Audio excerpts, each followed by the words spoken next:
Saudações, meus amigos, tudo bem? Aqui está tudo ótimo. No nosso vídeo de hoje, iremos falar dos componentes que são polarizados e os componentes que não obedecem a nenhuma polarização na eletrônica. É claro que iremos falar dos principais componentes que iremos encontrar, na sua maioria, assim que formos a abrir um determinado aparelho para podermos efetuar uma determinada reparação. E esse é um vídeo de extrema importância para quem está a iniciar no ramo da eletrônica ou simplesmente para quem quer começar a aprender a consertar os aparelhos eletrônicos. E para o meu amigo que não conhece os componentes que devem bipar e os componentes que não devem bipar, eu vou deixar na descrição desse vídeo um link para poder também acompanhar esse vídeo assim que for a terminar de assistir esse aqui. E para o meu amigo que quer aprender a consertar as TVs de LEDs, na descrição desse vídeo tem lá um link para que possa apreciar o curso. E para você que ainda não é inscrito, aproveita, se inscreva nesse canal, ativa aí o sininho das notificações e bora lá deixar o seu like.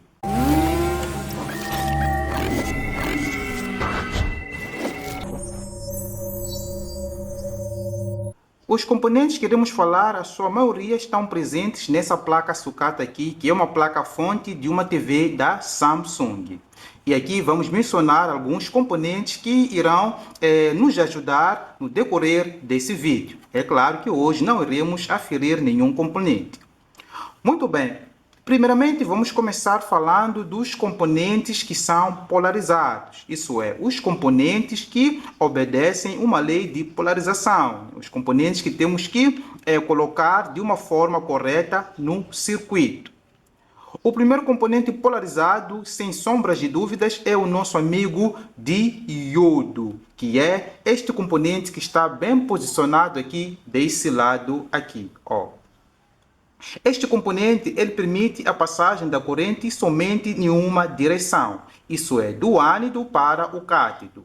Esse lado aqui tracejado é o cátodo e aqui que não tem nenhuma sinalização é o ánido. Então ele permite a passagem da corrente do ánido para o cátodo. Se formos já polarizarmos ele de uma forma inversa, ele vai bloquear a corrente. Isso é, ele não vai permitir com que a corrente flua do cátodo para o ánido. E sempre que formos a montar ele no circuito, temos que obedecer essa mesma polarização. E o seu símbolo também já vem aqui, né, o cátodo pintado ou simplesmente indicado por essa setinha aqui. Muito bem. O segundo componente também da família dos diodos é o nosso amigo aqui, que é chamado da ponte retificadora.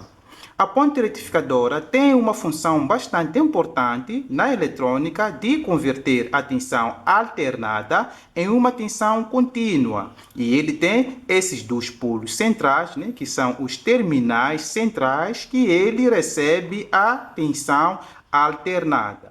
E através desses dois polos aqui, né, já indicados, aqui temos o sinal de mais, que na eletrônica indica o sinal positivo ou uma tensão positiva. E desse outro lado temos o menos, que indica a tensão negativa. Então, sempre que formos já montar ele, temos também que obedecer essa mesma polarização. E também aqui na placa, deixa lá aqui na placa também já temos alguns sinais. Aqui temos os sinais de traçozinho, né, tiozinho, que indica a entrada de tensão alternada, pois este aqui é um sinal ou é um símbolo de tensão alternada. Então aqui temos o sinal de mais e aqui também temos o sinal de menos. Se formos já colocar ele de uma forma inversa, né, virando o componente inteiro, é claro que haverá consequências gravíssimas aqui no circuito. Então ele faz parte dos componentes polarizados. O terceiro componente que também é polarizado, que podemos não ter aqui nessa placa, são os diodos LEDs, que são, nesse caso, os diodos que emitem a luz. Portanto, aqui temos os diodos de LEDs de uma TV. E os mesmos diodos, para poderem entrar em funcionamento, devem ser polarizados corretamente. Isso é, O positivo deve receber uma tensão positiva e o negativo deve receber uma tensão negativa para que o LED possa conduzir. Exato. O nosso quarto componente são os transistores bipolares. É claro também que, desde que seja o transistor, por mais que seja o unipolar, há um exemplo dos MOSFETs. Esses todos componentes, né, essa família toda dos transistores, são polarizados. É por isso que tem os transistores NPN e também tem os PNP, que recebem a tensão positiva e negativa. E através dos seus símbolos, né, assim como nós falamos na nossa aula passada, também vou deixar aqui o link, né, dessa aula passada, vimos que através do seu símbolo podemos detectar se o transistor é NPN ou é PNP. E quanto aos MOSFETs, temos dois tipos de MOSFETs, né, do canal N e do canal P. Esse P e N complementa os transistores NPN ou PNP. Isso é, os MOSFETs do canal N são os MOSFETs que operam, na sua maioria, em tensão negativa. E os MOSFETs do canal P são os MOSFETs que operam em tensões positivas. Então, os dois complementam, assim como falei no início, os transistores PNP. Exato. Além dos transistores, temos os capacitores eletrolíticos. Os capacitores eletrolíticos podemos ver na sua maioria com esse formato aqui cilíndrico, ó, que até parece uma pilha, ó. Parece uma pilha. A função principal desses componentes aqui é de armazenar cargas no seu interior. E essa capacidade que ele tem de armazenar essas cargas no seu interior é dada em Farad. Por isso temos capacitores de 10 microfarads, 100 microfarads, também temos nanofarads, temos picofarads, por aí em diante. E para receber a tensão, esse componente, nesse caso, precisa de duas tensões, a tensão positiva e a tensão negativa. E para que ele possa receber essas tensões, ele deve estar diretamente polarizado. É por isso que no seu corpo podemos ver a sua maioria, esse lado aqui meio tracejado, ó, e o outro lado não tem nenhuma sinalização. Ó. Então, esse lado aqui preto, neste caso aqui, porque em outros capacitores pode vir em outra cor, assim como pode vir em cinza. Há um exemplo desse aqui que está em cinza. Esse lado indica o polo negativo do componente, que também indica o lado negativo do componente. E esse mesmo sinal também já vem marcado aqui na placa, ó. Vem aqui na placa, assim como no seu símbolo. Neste símbolo dele, esse lado mais carregado é o nosso polo negativo, assim como vem no corpo dele. E o outro lado é simplesmente o polo positivo. E também em outros casos podemos ver esses sinais também bem explícitos, né, na placa. Onde temos o mais, aqui temos o mais, também já escrito aqui na placa PCB. E nesse outro lado aqui temos simplesmente esse sinal aqui da pintura na placa, ó, que indica a posição negativa. Muito bem, além dos capacitores, também temos os optocopladores. Os optocopladores são esses pequenos componentes aqui, né, que são projetados, na sua maioria, no meio, né, entre a divisão da placa ou simplesmente do circuito primário e do circuito secundário nas placas fontes, porque eles servem, né, para isolar as duas placas. Também vou deixar na descrição um vídeo que eu falo precisamente dos optocopladores. Este componente tem dois componentes no seu interior. Tem um diodo e também tem um fototransistor. O diodo que tem no seu interior é um diodo LED. E através do seu esquema podemos ver já isso de uma forma mais explícita. Esse lado aqui temos o diodo LED. Para ele poder funcionar, ele deve acender o diodo LED no seu interior. É claro que nós não iremos ver isso, né, uma vez que o diodo está no seu interior. E assim que o LED for a acionar, o fototransistor passa a conduzir, porque o fototransistor é um transistor que opera com sinal de luz. Então, sempre que formos a colocar ele, temos que obedecer essa mesma polarização. E para não falharmos a sua polarização, temos um sinal no seu lado, um pontezito que indica o lado do díodo. Nesse caso, o ânido do díodo. Então, sempre que formos já ver, esse pontozito aqui é o lado positivo do componente. E o mesmo sinal também já vem marcado aqui na placa PCB, né? Tem também uma orla meio carregado que deve corresponder a esse pontozito que nós conseguimos ver no componente. Por fim, temos os circuitos integrados. Os circuitos integrados também são componentes polarizados. E temos aqui circuitos que não são integrados. Há um exemplo da família dos TDAs, da família dos STRs. E aqui temos um TDA 2030. É claro que tem TDA 2030, tem TDA 2050, por aí. Então, este componente aqui ele é polarizado, né? Ele obedece a uma lei de polarização. Só que, se formos já ver, ele não tem aqui, né, uma sinalização, né, no seu corpo, um pontezito que indica a sua polarização.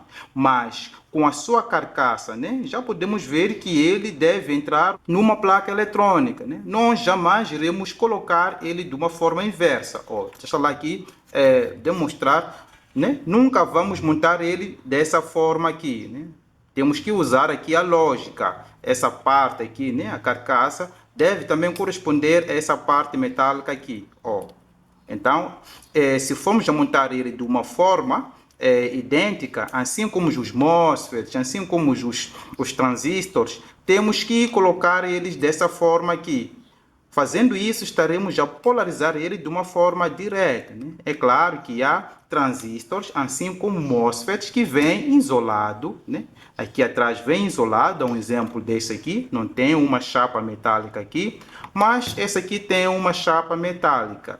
Dependendo do tipo do aparelho, podemos colocar aqui um isolador, né, térmico para não haver um contato direto com a chaparia. Porque a maior parte das vezes, essa chaparia aqui, que é o alumínio, costuma ser o negativo.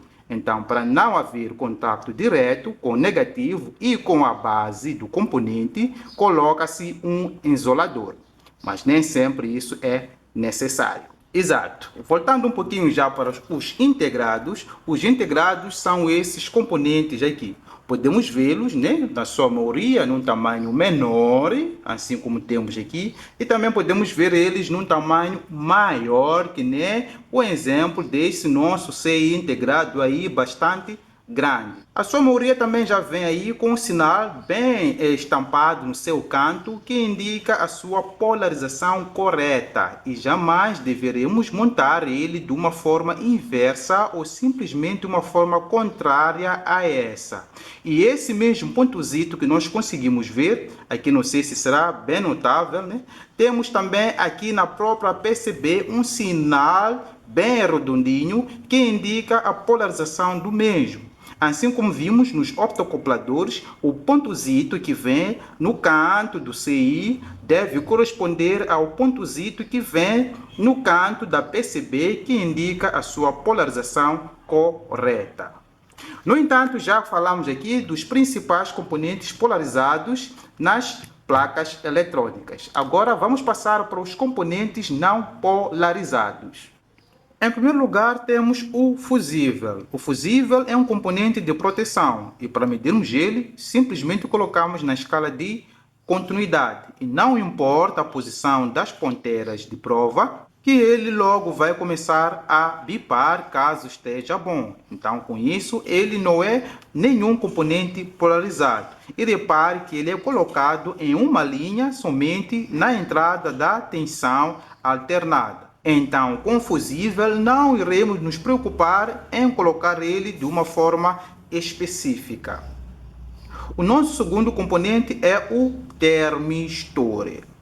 O termistor é um componente que é colocado na sua maioria juntamente com o fusível aqui na fonte primária, né? Porque ele serve para dar aquela pequena amortecida, né? É claro que tem o NTC e tem o PTC, né? O NTC é o mais usado, né, para a temperatura negativa. Isso é, quando ele for a aquecer mais, ele vai induzir de uma forma mais direta. Então, ele não é nem sequer um componente polarizado. Se ele for a queimar, eu posso montar ele novamente, né, na placa, posso trocar e colocar de qualquer forma. Não importa a posição que eu irei colocar lá, que ele vai desempenhar a sua função. O segundo componente é o varistor. O varistor é este componente aqui que também pode aparecer em várias cores, né? Pode aparecer enquanto ele é um preto ou enquanto ele é laranja, no caso desse, amarelo também existe e principalmente azul, na sua maioria. Também temos alguns verdes. É por isso que alguns ficam meio perdidos, né? Ficam perdidos, não sabem se é o varistor ou é o termistor. Mas para dissipar essa pequena dúvida, é só observarmos com mais vagar aqui no seu símbolo. O termistor tem esse símbolo aqui de resistor. Não sei por que outros dizem que não faz parte dos resistores, mas o termistor faz parte, né, dos resistores. Então, ele tem esse símbolo aqui, né, que indica, né, uma pequena ali indutância. E aqui temos o sinal, o símbolo meio aproximado a um Z, né? Tem aqui um Z e depois tem um traço. É claro que em outras placas pode aparecer com outro símbolo. Eu vou deixar aí os dois principais símbolos do varistor. Então, esses são os dois principais símbolos de varistor. Não se perca, não. Sempre que for já ver esse símbolo, trata-se de varistor. E esse nosso amigo também não é polarizado. Podemos montar ele de uma forma que nós bem entendermos, né? Desde que esteja bem posicionado, né, na placa. Ele vai começar ali a desempenhar a sua função sem nenhum problema. A seguir temos os indutores. Quando falamos de indutores, vamos incluir todos, né? Para o vídeo não ficar super grande. Dos indutores, vamos falar dos jumpers, né? Vamos falar das bobinas, mas eu acho que teremos que separar um pouco os jumpers, porque a função dos jumpers, né, e com as bobinas é diferente, né? Bobinas, e também temos aqui os indutores no núcleo de ferrite. Então, esses desempenham uma função diferente dos jumpers. Começando os jumpers induzem, né, a tensão ou a corrente de uma forma direta, né? Servem para ligar ali alguns circuitos, né? Para unir um circuito com o outro, ou uma parte da placa com a outra. Então, esses componentes aqui não são polarizados. Assim como conseguimos ver, são apenas uns fiositos, né? São ferros, né? Chapa isso, que colocaram aqui nas placas PCBs simplesmente para esse efeito de levar a tensão num ponto para o outro ponto. Agora, os indutores, né? Vou falar dos indutores, né, de ferrite, assim como os indutores, né, bobinas indutoras, já são diferentes dos jumpers, porque esses componentes aqui, assim como os capacitores, também armazenam energia elétrica, mas em um campo magnético, né? Permitem maior fluxo de corrente à medida que a frequência do sinal diminui. Portanto, ele não é polarizado, não importa, né, a forma como nós podemos ou iremos colocar ele na placa, mas porém tem ali uma passagem, né? Deixa eu lá virar aqui a placa, tem aqui uma passagem, temos duas passagens aqui, a primeira passagem nessa parte de cima, deixa aqui melhorar, primeira passagem nessa parte, aqui também nessa parte. Ele não é polarizado, mas devemos montar ele dessa forma aqui, essa forma aqui, conduz deste ponto para este ponto aqui.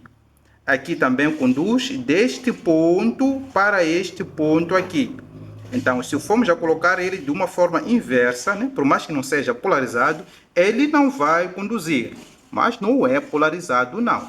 Os indutores no núcleo de ferrite são esses aqui, né? Que tem um formato, né, de um diodo. Mas, diferente do diodo, ele não tem aquela orla branca que indica o cátodo do mesmo componente. Então, ele vem todinho aqui preenchido. Essa aqui não tem polarização nem descrita no seu corpo, nem na placa. Então, não importa a sua posição e ele vai funcionar perfeitamente. Também temos os capacitores de supressão, né? Quanto aos capacitores, vamos falar desses dois tipos aqui, né? Esse de supressão. Vamos falar do CX, assim como iremos falar do CY. Os dois capacitores são de supressão e eles são posicionados, na sua maioria, nas placas-fontes, logo no circuito primário. E eles servem para desviar também as interferências juntamente com as bobinas indutoras. Assim como conseguimos ver através do seu símbolo aqui na placa, a ver se vamos ver aqui na placa. Aqui na placa conseguimos ver que tem um símbolo aproximadamente idêntico com o dos capacitores eletrolíticos. Só que a diferença é que essas duas chapas aqui no centro têm o mesmo tamanho. Não temos nenhuma chapa grande nem pequena.